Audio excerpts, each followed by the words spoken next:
গণেশ চতুর্থী তো এসেই গেল, হাতে গোনা আর মাত্র কয়েকটা দিন। গণেশ তো লাড্ডু খাবেই, আর আপনাদের সকলের বাড়িতেই নিশ্চয়ই ছোট হলেও গণেশ আছে। তাই আপনারা এই রেসিপিটা দেখতে পারেন যে কী করে বাড়িতেই লাড্ডু বানিয়ে গণেশকে দিতে পারবেন। তার জন্য সবার প্রথমে একটি মিক্সিং বোলে বেসন দিয়ে জল দিয়ে একটা সুন্দর এরকম ব্যাটার তৈরি করে নিতে হবে। তারপর কড়াইতে তেল গরম হতে দিতে হবে। তেলটা গরম হয়ে এলে একটা চামচের সাহায্যে ঠিক এরকমভাবে বড়ার শেপে ভেজে নিতে হবে। আপনাদের একটু লাল লাল করে এটাকে ভেজে নিতে হবে উল্টে পাল্টে। আবার খুব বেশি ব্রাউনও করা যাবে না, হালকা একটা খুব সুন্দর মিষ্টি রং হলেই এটাকে তুলে নিতে হবে। দেখুন, কার কার লাড্ডু খেতে ভালো লাগে আমাকে একবার কমেন্ট করে জানাবে, আর কে কোথা থেকে ভিডিওটি দেখছো সেটাও আমাকে জানাবে।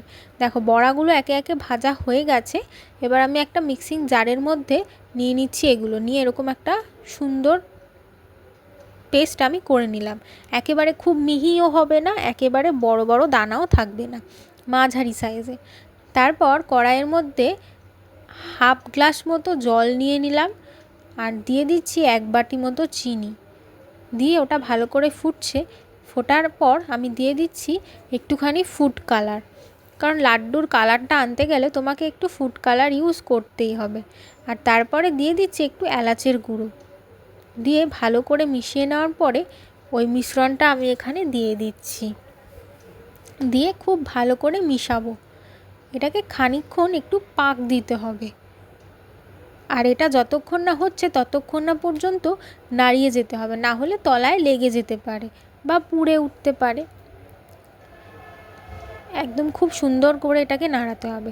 আর উপর থেকে দিয়ে দিচ্ছি একটুখানি আমন্ডের টুকরো, এটা আমি আগে থেকেই কেটে রেখেছিলাম। আপনারা চাইলে এছাড়া অন্য অনেক ড্রাই ফ্রুটসও ব্যবহার করতে পারেন, তো আমি এখানে শুধু আমন্ডটাই ইউজ করেছি। দেখুন, এখানে প্রায় পাক অনেকটা হয়েই এসেছে। ঠিক সেই সময় আমি দিয়ে দিচ্ছি 1 টিস্পুন মতো ঘি। ঘিটা দেওয়ার ফলে এটা একদম ননস্টিকি হবে, যখন আপনি এটা গোল পাকাবেন হাতে লেগেও যাবে না। আর কড়াই থেকেও দেখুন খুব সুন্দরভাবে ছেড়ে যাচ্ছে, কড়াইতে আটকেও যাচ্ছে না। এটার পাকটা প্রায় হয়েই এসেছে।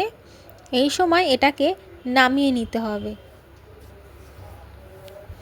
দেখুন, ঠিক এরকমটাই হবে।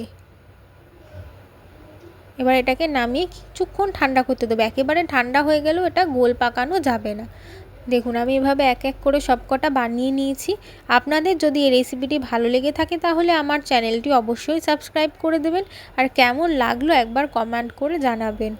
আর বাড়িতে এইভাবেই লাড্ডু বানিয়ে গণেশ চতুর্থীকে গণেশকে দিন।